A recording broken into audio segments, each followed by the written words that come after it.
Hi, folks. Chris Voss here from the ChrisVossShow.com, the ChrisVossShow.com. Hey, we're coming here in another great podcast. We certainly appreciate you guys tuning in. Thanks for coming in, guys. Remember, we're the family that loves you, but we don't judge you. So always tell your friends and families to subscribe to the Chris Voss Show podcast. They can go to Apple and all those great places they can do it. Go to goodreads.com/Chris Voss. See everything we're reading or reviewing over there. Go to our YouTube channel at youtube.com/Chris Voss. Hit the bell notification button. Go to our big group on LinkedIn of 132,000 people, and also see our LinkedIn newsletter. It's killing it over there. It's just crazy what's going on with LinkedIn these days. They're kind of becoming a thing, if you will. At least not with the kids, though, not that TikTok, but with the grown-ups, say, people that are adults, say. I don't know. That just offended half of the TikTok audience. We lost like all two of them. Anyway, guys, we have an amazing author on the show. He's the author of the book that came out on, let me pull this up here. I had the Kindle version up. August 10th, 2021. The book was called Bad Faith, Race and the Rise of the Religious Right. Randall Balmer is on the show with us today. He's an amazing, brilliant mind. He's a prize-winning historian and Emmy Award-winning nominee. He holds the John Phillips Chair in Religion at Dartmouth, the oldest endowed professorship at Dartmouth College. He earned the PhD from Princeton University in 1985 and taught as a professor of American religious history at Columbia University for 27 years before coming to Dartmouth in 2012. My apologies. He has been a visiting professor at Princeton, Yale, Northwestern, and Emory universities, and in the Columbia University Graduate System of Journalism. He's a visiting professor at Yale Divinity School from 2004 to 2008. Randall, welcome to the show and all my problems I'm having with numbers this morning. Good to be here, Chris. Thanks for having me. I got going dyslexic here. I don't know what's going on with the numbers there. So give us your plug so people can find you on the interwebs. I have a website. It's called, it's www.randallbalmer, Randall with two L's, Balmer with one L.com. Mm-hmm. And what motivated you want to write this book? Well, it's actually goes back a long time. I actually grew up within evangelicalism, what I call the evangelical subculture. My father was a minister for over 4 decades in the Evangelical Free Church, and I honor both his ministry and his memory. And I grew up within that world. This was, I'll put my evangelical credentials up against anybody, including Franklin Graham, although his father was probably a bit more famous than mine was. But nevertheless, this is my world. And in the 1970s, actually, I spent the entire decade very much in the core of this evangelical subculture. That is to say, I was a student at an evangelical college, Trinity College in Deerfield, Illinois. And then I went on and worked at the Divinity School on the same campus while doing a master's degree at Trinity Divinity School. And this was the time when the religious right got going. And I remember those years very, very well. And what I don't remember was that evangelicals were all abuzz about abortion. And years after that, I started hearing that abortion was why evangelicals became politically active in the 1970s. And it just didn't compute with me because that was not my experience at all. And I'm sorry, this answer is probably longer than you want here, but the real catalyst was my being invited to a gathering in Washington, D.C. in November of 1990. And turns out I arrived there, and it was a kind of who's who of the religious right. Ralph Reed was there, the executive director of the Christian Coalition. Carl F.H. Henry, the founding editor of Christianity Today magazine. Richard Land from the Southern Baptist Convention was there. Donald Wildman, the founder of the American Family Association. Richard Viguerie, the conservative direct mail guru. And Paul Weyrich, who's really the architect of the religious right. And I wasn't exactly sure why I was invited there. I think I kind of pieced it together since then. But here I am in this room. And in the course of the first session, Paul Weyrich, the architect of the religious right, made this impassioned speech. And he said, let's remember that this movement, meaning the religious right, did not mobilize in opposition to abortion. Abortion had nothing to do with the roots of the religious right. And so I perked up. And during that break, right after that session, before the next session, I went to Weyrich and I said, I want to make sure I understood you correctly. Abortion had nothing to do with the genesis of this movement. He said, absolutely not. He said, I've been trying since the Goldwater campaign back in 1964 to get evangelicals interested in politics. I tried everything. He said, I tried the school prayer issue. I tried the pornography issue. I tried women's rights issue. I tried abortion. Nothing got their interest until in the 1970s, the IRS began to threaten the tax-exempt status of racially segregated evangelical institutions. That's what got them going.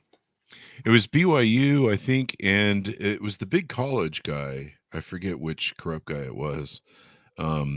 But it was one of the Christian colleges, wasn't it? That was the big. Bob Jones University was the particular target. Yes. Yeah. But also the so-called segregation academies, and of course Jerry Falwell, who was one of the arguably the most visible leader of the religious right, particularly in the 1970s, had his own segregation academy in Lynchburg, Virginia. Yeah. And that's when this whole kind of movement started. I think Ann Nelson wrote about this too in her book Shadow Network. We had her on the show, and how the Betsy DeVos organization and her father really was the starter of it for the Centers of National Policy. I think if I have that right. Yeah. And they did a whole and they did a whole testing of all these, like you say, all these different ways to get out the vote for Republicans, and abortion was a sticking one. And in the end, they really don't care about it, especially if you look at how the red states use abortion more than anyone else. So it's kind of interesting. They just found the lightning rod of what would motivate voters, and they've been running with it ever since. In fact, I often wonder if they really want Roe versus Wade overturned, because if they ever did, it might end up they wouldn't have anything to get out the vote. I don't know. Yeah. I think you can make that case. And, as I say, I don't remember if I said in the book, but I've certainly said other occasions, for the leaders of the religious right, the abortion issue was really a godsend. That is to say, it allowed them to deflect attention from the real origins of their movement, which it was, to put it in the plainest terms, a defense of racial segregation. And they were able to kind of, with sleight of hand, take a more elevated topic as their signature issue. And if you even look at how they present it, they try and accuse minorities of having higher abortion rates. But if I'm correct, you correct me if I'm wrong. Yes. I believe there's more white people using abortion, especially in the red states. I believe that's true. I haven't looked at the figures themselves. What I can tell you, and this is fairly well established, is that the abortion, since the Roe v. Wade decision, the abortion rates during Democratic presidencies as opposed to Republican presidencies is far lower. Yeah. It's pretty interesting how that works during those times, huh? And that's probably primarily due to economics. So what did you find there? Was their real agenda? You mentioned their real agenda was other items. Was it just the racial control? Is that about white power in America? The original sin of America, racism, or were there other aspects involved?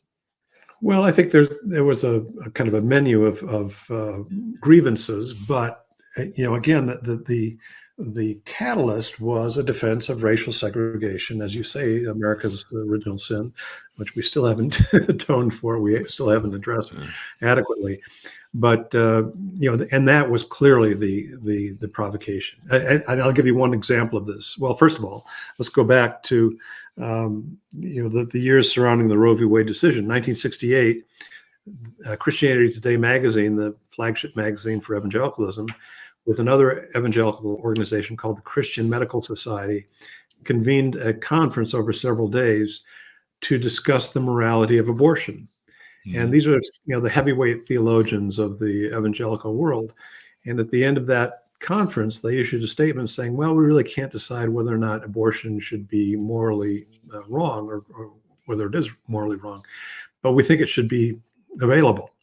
Southern Baptist Convention, not exactly known as a hotbed of liberalism, passed a resolution in 1971 calling for the legalization of abortion, which they reaffirmed in 1974, the year after Roe v. Wade, and again in 1976. I could go on and on. I'm happy to do that. But one final bit of evidence. Jerry Falwell, by his own admission, did not preach his first anti-abortion sermon until February 24th, 1978. That's more than 5 years after the Roe v. Wade decision. So, that I call this the abortion myth. The abortion myth is the fiction that the religious right galvanized as a political movement in opposition to Roe v. Wade. It's simply not true.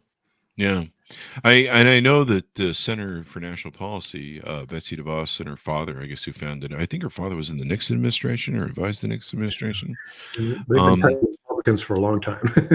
Yeah. And I mean, their big play has been, to fill the SCOTUS court. And they're really, there's an umbrella underneath them of I think 250 PACs or political agendas. I mean, there's a whole team that has agendas. They're very secretive, and they just found that abortion was the thing that got out the vote that they could use to whip up that lightning rod. And so you talk in the book about how that's been used ever since. It has, and the way that came about actually was sort of an accident. It really was the 1978 midterm elections, and what happened was that Paul Weyrich, as I said earlier, the architect of the religious right, went to the head of the Republican National Committee. At that time was Bill Brock, a former senator from Tennessee, asked Brock for money to organize to try to mobilize evangelical voters. And according to Weyrich, Brock looked across the desk at Weyrich and said, "Are you crazy? Who are these people? I'm not going to give you this money." And Weyrich then resolved to go out and elect some rather improbable people in 1978. This is his account of his intentions. And what happened was in 4 Senate races in 1978, one in New Hampshire, one in Iowa, 2 in Minnesota. One of them was for Walter Mondale's unexpired term because Mondale was vice president. The final weekend of the campaign, pro-lifers, that is Roman Catholics, leafleted church parking lots. And 2 days later, in an election with a very low turnout, all 4 favored Democratic candidates lost to Republicans. And I remember reading through Weyrich's papers out at the University of Wyoming in Laramie, and it's almost like the papers started to sizzle because he realized he finally had the issue that was going to galvanize grassroots evangelicals. Even so, Frank Schaeffer has said this actually many times.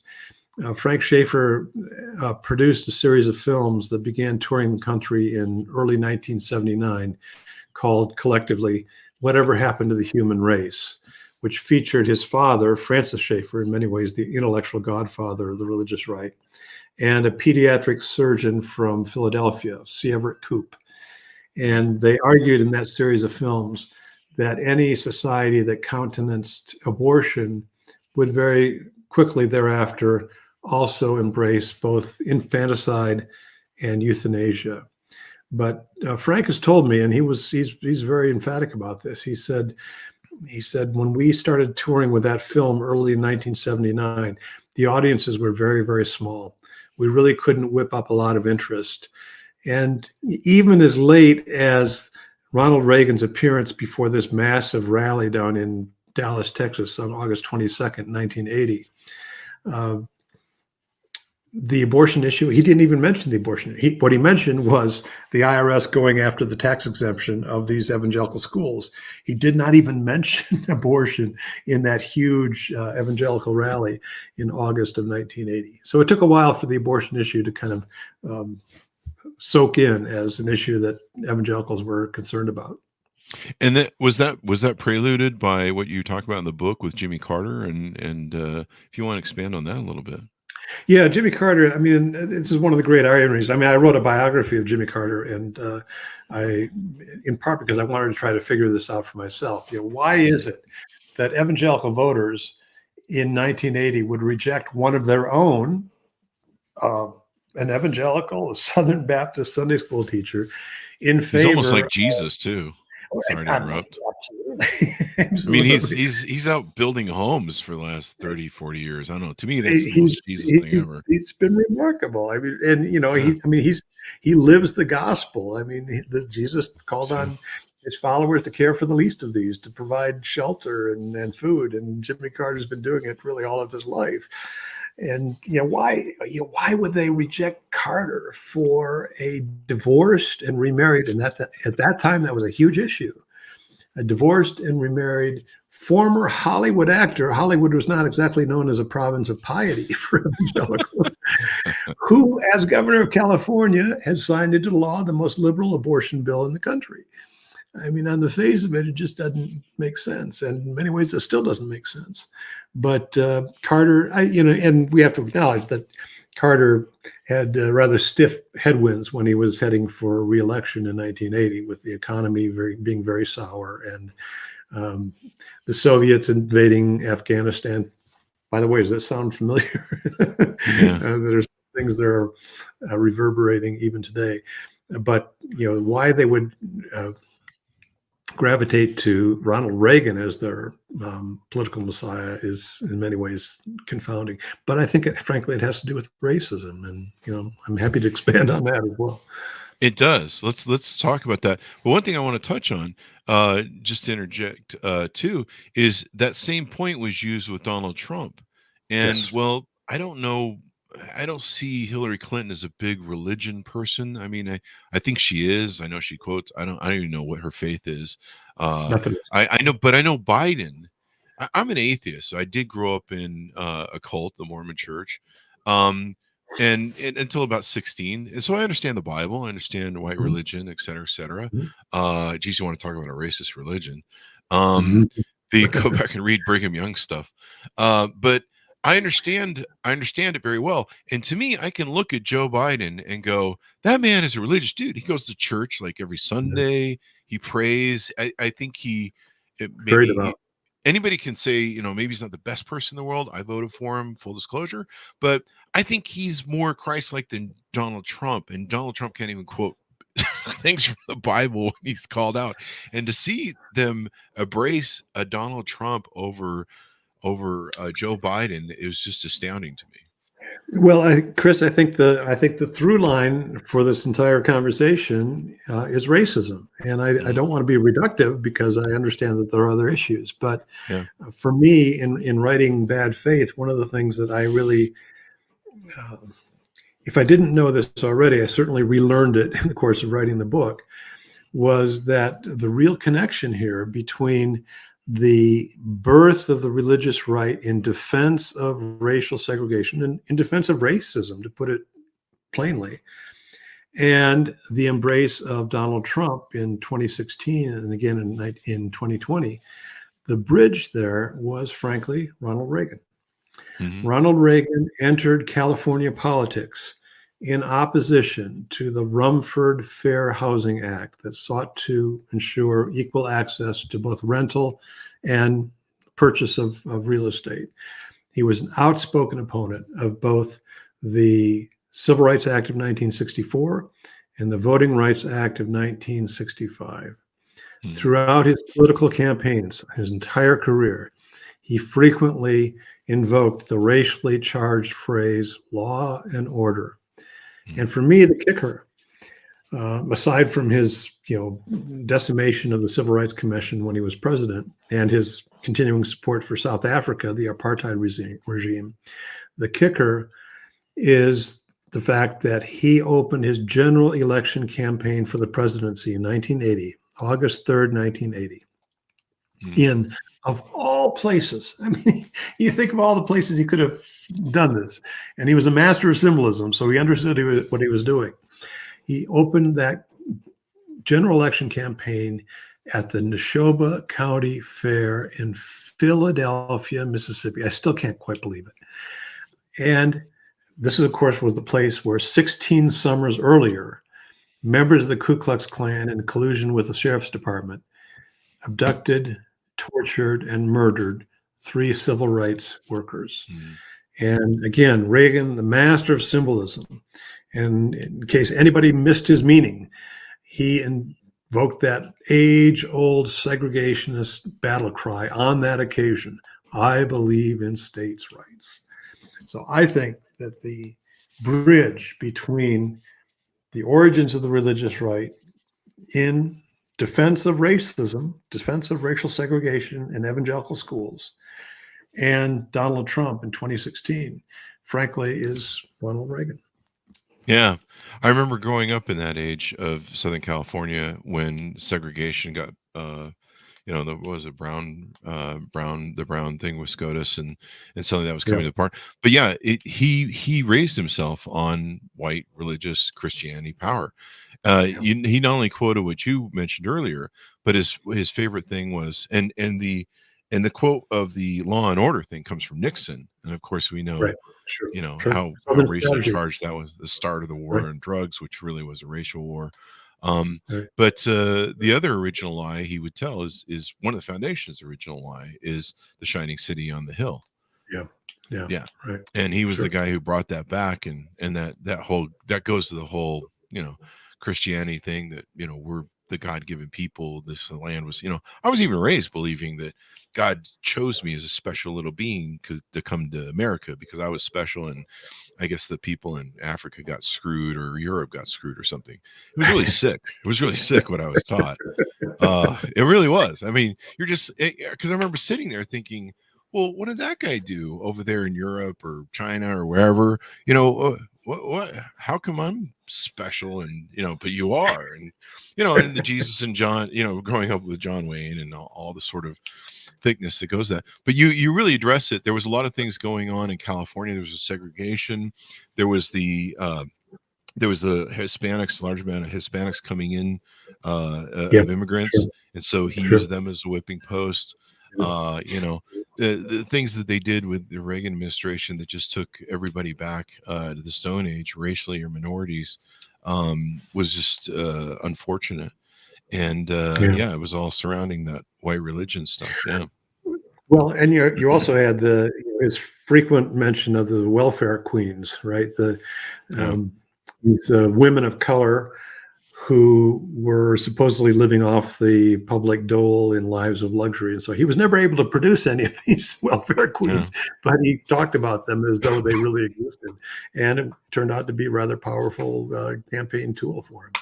Yeah. It was an interesting book. We had Jean Guerrillo on, who wrote Hate Monger, Stephen Miller's bio.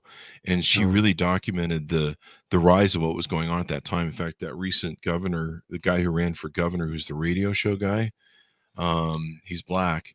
Larry Miller, Larry something. Yeah. Anyway, he was a big radio proponent against everybody, including what was going on in immigration. Basically just Ronald Reagan really tapped into that and set us back. And then Donald Trump seemed to just repeat the same playbook. It's like Nixon, Donald Trump, and then, even, was it Willie Horton, or what was the stunt that W. Bush, one of the George Bushes pulled? H.W. Bush. It was Willie Horton. Yeah, Willie Horton. Yeah, that was one of the most despicable campaign ads, and certainly in my lifetime, and I've seen a lot of them. Yeah, which is interesting to consider Donald Trump. And so you found that there's this pattern going through the system of, it almost seems to me, and I'm a layman when it comes to legal stuff, but it almost seems to me like the Republicans constantly just put up these lawsuits that they know that are going to fail before the Supreme Court. They're usually weak. They're usually overreaching. I was surprised at I shouldn't be surprised because of the way the court is now. But I was surprised at how, they'll just lob some of the most craziest stuff at SCOTUS and work it through the courts. They'll spend hundreds of $1 millions of taxpayers' money to things they know they're going to fail, but you can tell what they're doing it for. They're doing it for votes. They're doing it to bring out the vote. They're bringing to fire up their base and support. And I often look at it and I go, I used to be a Republican, so I would look at it and go, "You're being played. That's a play. It's never going to pass SCOTUS, because some of it's really extreme." Where they're just eliminating abortions across the board and rape and everything else. And you're just like, that's not gonna go. But they realize that there's more power in the money of the getting the vote out and control of power. How much of this comes down to, my theory is this: we like you said, we've never fixed the original sin. I know Jamar Tisby wrote a great review on your book. We've had him on the show. Yes. And to me, we have two parties. And it just comes down, I'm condensing it a lot because they have multifaceted agendas. But we have two parties. One which recognizes that minorities are going to rise, and within, I think, 10 or 20 years, we're going to be a minority as white people. And those are going to be a factor. More females are in the workforce, et cetera, et cetera. And we're going to have more immigrants in the society, et cetera, et cetera. That's just a fact. There's no way, one of my favorite lines from No Country for Old Men is, "You can't stop what's coming." That's vanity. And then you have this 450 years of white power, of white controls, of whites being the majority. And, it's about money, it's about government, it's about everything else. But really, Democrats see that there's a progression there, and you might as well just embrace it and roll with it because it's going to happen anyway. But it seems like Republicans are this party that's still holding on to the white power, and it's for white power, for money, for whatever, but it's about white power and voting blocks. I mean, I've seen so many Republicans say, we're losing the battle of power because these immigrants are coming in and they're going to vote. And you're like, you're afraid of people voting? And of course, we can see, that going on in legislatures across the country. So that's really what it comes down to me, is the two parties. That's what I see as the core basis for the two parties. Am I wrong? What do you think? No, I think you're right about that. And what I would extend a little bit further by saying that the one of the devices that the Republicans are using over and over again is the device of nostalgia. That is trying to conjure this usually mythic golden past when everybody was Christian, right? Everybody was white. There was no homosexuality. There was no sexual deviance. There was no crime. And of course, all of that is questionable at best. But it's a very, very powerful tactic. It's a very, very powerful strategy to try to say, look at what we've lost, and then point the finger. This is why we've lost it. This other side is soft on crime. You're hearing it. I mean, it's magnified just in the past few months since Joseph Biden became president. Right? It's all his fault. All the Democrats' fault. And in order to get back to this golden past, we have to, whatever they're saying, we have to clamp down on LGBTQ rights and things like that, and then we'll have our golden age back again. And we won't. I mean, I think for me, the event of the at least late 20th century that people really have not fully understood in terms of its consequences was really the Immigration Act of 1965. When Lyndon Johnson signed this bill into law that eliminated immigration quotas. And we're not talking here about quotas from south of the border, our southern border, but from Asia and Southeast Asia and India and so forth. And that has, within my lifetime, and yours too, I expect, utterly reshaped the religious landscape of the entire country. I mean, I travel a good bit around the country because this is what I do for a living, in a sense, and I try to understand what's happening in terms of American religion. And I see, Sikh Gurdwaras and Buddhist stupas and Hindu temples and places that I would never have imagined would crop up. But that's part of our multicultural mosaic, which frankly has defined our nation since the beginning. But Yeah. a lot of people say this was the beginning of our decline. I don't think it is at all, but that's the rhetoric, and it's a very, very powerful rhetoric. Yeah. I'm an atheist, and I think there should be all religions. Everyone should be there. I think I was talking to somebody, and I said, look, if you want to put the 10 Commandments on a courthouse, that's fine with me. But you got to put everybody on the courthouse. Absolutely. Now, maybe that's wrong because of the Constitution, but I'm just saying No, that would be fine with me. But you got to put like a, I don't know, you got to put an atheist thing there. So I don't know, there'd just be like a little plaque with some empty space or something. there'd be a Buddhist one, and you got to make sure everybody. But that's not what Betsy DeVos's Center for National Policy wants. She wants a theocracy. That's right. And I was one of the expert witnesses in the Alabama 10 Commandments case with Roy Moore. Oh, really? Wow. I was, yes. And, that's essentially was my testimony, that is to say, as you just said, I would have had no objection whatsoever if, in addition to the 10 Commandments, you'd had a Hindu representation, and it is true, the Alabama Atheist Association actually said, both members, no doubt, but anyway, they actually asked to have their sentiments included in that space. Sure. And Roy Moore said, absolutely not. And that's what made it a violation of the Establishment Clause of the First Amendment. If he'd allowed those other representations in that space, I wouldn't have had any problem with it. No responsible judge in the country would have had any trouble with it. And here's the irony of it. And again, this was part of my testimony. Religion has flourished in this country precisely because it is not tethered to the state, precisely because of the separation of church and state.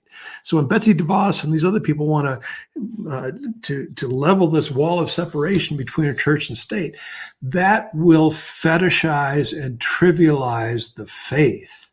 And that is the real problem here. And I say this as a person of faith. I mean, unlike you, I'm not an atheist. I'm a firm believer. And the First Amendment, the separation of church and state, is the best thing that ever happened to this country in terms of religious vitality, because you have this kind of free marketplace where you have, as you said earlier, you have all this competition within this free marketplace, and that lends a dynamism to religion in America that is unmatched anywhere in the world. Yeah, I mean, freedom. It all comes down to that. And the interesting thing about the Betsy DeVos and what her real agenda is, and I believe, if I recall rightly, she kind of has I think she has the same thing as that SCOTUS gal, the new SCOTUS gal, where she belongs to a doctrine of Christianity that's kind of violent. I forget the name of it. You might know. Calvinism? Well, yeah, right. Yeah, it's a bit extreme. Yeah, she's part of the Reformed tradition. Yeah, absolutely. Yeah, and so but they want a theology which, to my understanding, is they would not allow the other religions to be around. Right. I mean, they want supreme control. They want the Bible to be the Constitution from there on out. That's right. Yeah. That's scary. It is, and the extreme form of that is something called Christian Reconstructionism or theonomy. Mm-hmm. And that gets into really scary stuff, because these people are talking about revising the criminal code according to Levitical principles and things like that. You'd have capital punishment for juvenile delinquency and things like that. I mean, it's people don't really realize it, but if these people, that is, Americans don't really realize what's at stake here. But if these people really got in control, it's a scary scenario. Yeah, you're running into another American ISIS, where we'd have cut off hands, beheadings, or whatever the hell they decide they want to do this week. And then me as an atheist, and Catholics, I guess, and everybody else, we'd all be in Uyghur camps, being re-engineered or re-brained or whatever. And I'd probably be fed to the dogs like North Korea. But then I probably have it coming. But ask any of my exes. I'm just kidding. So what, as we wrap up, what do you see happening? Because it looks like, from everything I'm seeing, Robert P. Jones studies this a lot. Everything I'm seeing, it seems like there's a battle going on in the white religious right of trying to take back religion. There's a lot of people that have left over Donald Trump. I mean, I sat and watched it and went, even as an atheist, I go, what would Jesus do? Be a good person. Be good. It's simple laws. Do unto others as you would have people doing to you. Yeah. But Care for the I least. wish, yeah, I wish more people would do that, or that claim to subscribe to his teachings, and so watching it. But yeah, it seems like a lot of people have really become disenchanted. What are you seeing, and what do you think the future is of religion, and maybe it's in for a reformation? Well, I think I mean, we could certainly do with some sort of reformation or reformation. There was one scholar who I admire who says we should have a reformation in the church every 500 years or so, and we're due. And I think there's a case for that. But I don't think there's any question that Christianity is in trouble in this country. If you look at the figures, you look at the numbers, the rise of nuns, that is NONES, nuns, no religious affiliation, is really quite striking, particularly in a nation that has been unusually and in many ways incurably religious for most of our history.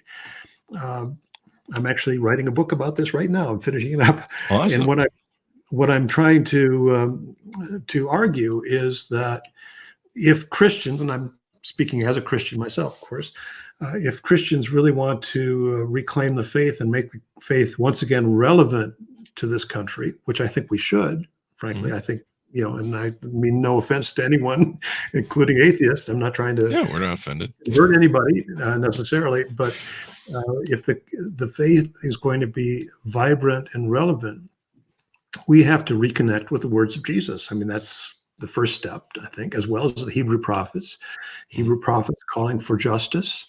Imagine that. That's imagine if Christians or Jews as well, but people of faith began echoing the words of the Hebrew prophets. I think we'd have a very different society. If we looked carefully at the words of Jesus, as we were just talking about, Jesus called on his followers to care for the least of these. In fact, he made that a criterion for entering the kingdom of heaven. Right? If you don't do it, he said, you're not going to be there. Those are pretty harsh words, and I think we need to reaffiliate with that. But I think we also need to reaffiliate with the best of our own tradition.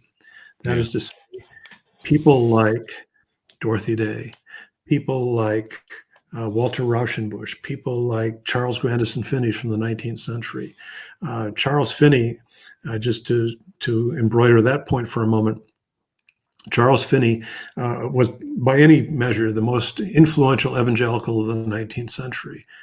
And he was unsparing in his criticism of capitalism. Free market capitalism, he thought, was demonic. He said that a Christian businessman is an oxymoron because business elevates avarice over altruism. Now, those are my words, not his words, but that was his argument. So I think if we're going to be relevant again as Christians in this country, we have to reaffiliate not only with the Bible, which is the foundation of the faith, but also with the best of our own tradition. And that's what I'm trying to argue in this book. And I would totally agree with you. I'd love to see that. I mean, me just watching Christians with Trump, it was just kind of like, yeah, okay, we see where at. And I understand a lot of it, actually. I mean, I think it comes from some of the authors we have on the show. They saw him as an angel of destruction, as a biblical angel of destruction, angel of retribution, of revenge, where he would punish us sinners, of course, me being, of course, the main one. God, I've seen that movie. But no, but they saw him as basically sleeping with the devil because he would be the angel of retribution. But in hindsight, it's really burned them. I think at one point there's been a drop of, I'm just going off figure of my head, I think 30% of nuns in the church in the last, well, it's probably since the inception of Trump.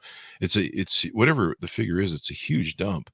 And I'm hoping that religion will, because I'm an atheist, but I believe that everyone should be able to believe what they have. If whatever you need to get through this life from beginning to end, if you need to hold on to this or hold on to that or believe in that, hey, go for it. Just don't knock on my door on Saturday mornings and wake me up from my hangovers and all the hookers in the back. I'm just kidding.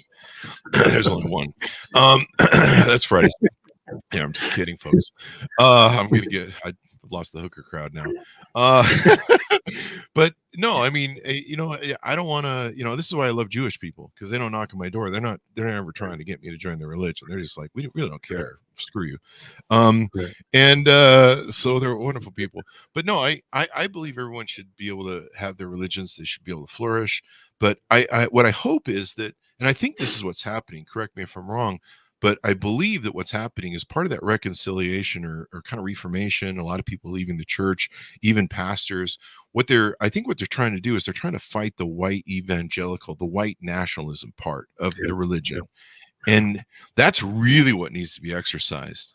We need to say, you guys go back to the KKK, get the F out of our party and our religion, and F you people. You see it with who is it? Marjorie Taylor Greene recently going to neo-Nazi thing. I mean, it's scary. Yeah. Well, I mean, I suppose at least she's honest about it. maybe that's, and in some ways that's a serious comment, because a lot of these other people are kind of parading as people of faith and goodwill, and they're really not. Yeah. And I think Trump, I think a big part of the appeal of Trump to these evangelicals is, as you said, the kind of avenging angel, but also he speaks, as well as anybody I've ever heard, the rhetoric of victimization. I mean, he's always the victim, of course, in his world, but he speaks that very well. And I think a lot of evangelicals identify with that. They see themselves as being victimized in some way by the society. Now, again, I think that's nonsense on the whole, but I think that's a big part of his appeal to this the 81% of white evangelicals who voted for him. I still can't quite believe that number, but I mean, I'm sure it's true, but it's incomprehensible to me that he would have that appeal. But I think that's part of it. The politics of victimhood. Yeah, it's always interesting to me in this country. And I've still been working on some sort of podcast on victimization and the rise of it in our culture. And it's evident on both sides, whether you're both left or right. There's a victimization mentality in our world. There's no self-actualization. And it plays on both sides. So you see it in the woke crowd, you see it in the thing. I'm a moderate Democrat, probably as middle as you can go these days. And I've been a Republican and I've been a liberal, and now I kind of find myself more in the middle, where these extremes are I mean, they're not, I would say on the left, maybe they're not so much problems. Maybe I'm in denial, or maybe I'm in denial on that, but the extremes are really our biggest problem. So the white nationalist extremes, the woke extremes, we need to start being more in the middle and being more Americans that come together and see. I often tell people, I'll take a lie detector. If Donald Trump would have been a Democratic president and Hillary Clinton would have been Republican, or whoever, put anybody over there except for Hitler, I would have voted for anybody but Donald Trump, because I understood what he represented. But yeah, I would love to see and this is why I love books like yours and a lot of the authors that have been calling this out. The white nationalism part of the party and the religion needs to go. Like, that whole thing needs to be expelled, and people just need to live their world. I've read the Bible. I've read what Jesus wrote, what he was. Seems like a really great guy. He did a lot of nice things. I mean, honestly, as a person, I've often thought, what would Jesus do? Be nice to people. Quit being a jerk, Chris. I don't believe in him. I don't believe in the Bible. I'm just saying this is my thing, but I believe in his teachings, and it's a good advice. And a lot of religions have good advice. I shouldn't leave them out. And it's a good thing for being a good human being. But you want to see people live that truth. Like, I try and live my truth. And so I think it's good what's happening. Religion has to go through this reformation, or else it's going to die, because I think a lot of the youth are the people that are leaving en masse. And we've seen that, yeah. No, I think Yeah. you're a Jeffersonian, Chris. You're Yeah. you're in the mold of Thomas Jefferson, who Thanks. utterly admired Jesus and saw him as a very perhaps the most morally worthy teacher in history, Yeah. but he didn't think that Jesus was divine. So, I mean, that's not a bad place to start. Yeah. I mean, he's everything he taught. I mean, that's the reason probably why it's the number one book in the world and has been for, I don't know, 2,000 years or however long it's been. I'm clearly not a biblical historian. So full disclosure. But yeah, I'm really excited to see what your new book is going to be about on top of this one. And I think it's good. I think the more people that are religious can get educated in this, and like I said, I'm all for everybody. I mean, I Yeah. think when people meet atheists, they're like, "Oh, you're trying to destroy us." No, I don't really care. I got my little piece of work over here, and I'm just living my life. All We're right. not signing people up. But no, I want to live in peace with everybody, and I do want us to come together as Americans, no matter what we are. We can have a little bit of political divide about stuff, but I'm glad you're calling out how the abortion thing is used as a lightning rod, and I just see it being played so hard. Yeah. What was interesting to me was when Ruth Bader Ginsburg passed away, sadly. It was interesting how many people panicked and came out, even on the right, to vote for Joe Biden because they were really worried about Roe versus Wade being overturned. Yeah. Yeah. Yeah. Well, and I think if it is, and I think we're going to have there's going to be a cataclysm in this country. I mean, I'm, setting aside whether or not it's the right, what setting aside the issue itself. I think if Roe v. Wade is overturned, I think there's going to be a huge backlash in this country, and it frightens me, frankly. Yeah, I mean, anything we can do to tamp down the extremism and then the separation we have. Anything more you want to touch on or tease out on the book, Randall, before we go out? It's been a lovely conversation. I've enjoyed it, Chris. I've enjoyed it as well. It's wonderful to have. I've always said that an author can have no greater compliment than have someone take his or her work seriously, and you clearly have, and I appreciate that. It's been Awesome very sauce. intelligent Awesome discussion. sauce. And I hope that everything you guys are doing will just make it so we can have a better world and we can all get along better. That's all I want. Can't we all get along? There's a thought. There you go. Give us your plugs so people can find you on the interwebs. My website is www.randallbalmer.com, and the book is Bad Faith: Race and the Rise of the Religious Right. And can I put my Jimmy Carter biography as well? Please Redeemer, the life of Jimmy Carter. I think it's one of my better books, and the publisher has tried to hide it, but it's out there.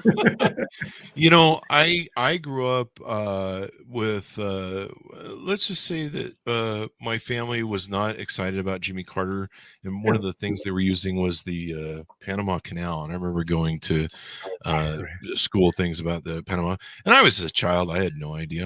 Jimmy Carter, I don't know, I was like in elementary school, and so I didn't really know who he was, and I was raised with a prejudice against him, and I didn't understand any of what Jimmy Carter was about. But in looking back on his life and what he did try to do as president was pretty amazing. In fact, if you look at is it the FDA and the EPA, and you study what he was dealing with at the time, where we had rivers on fire and you had Love Canal.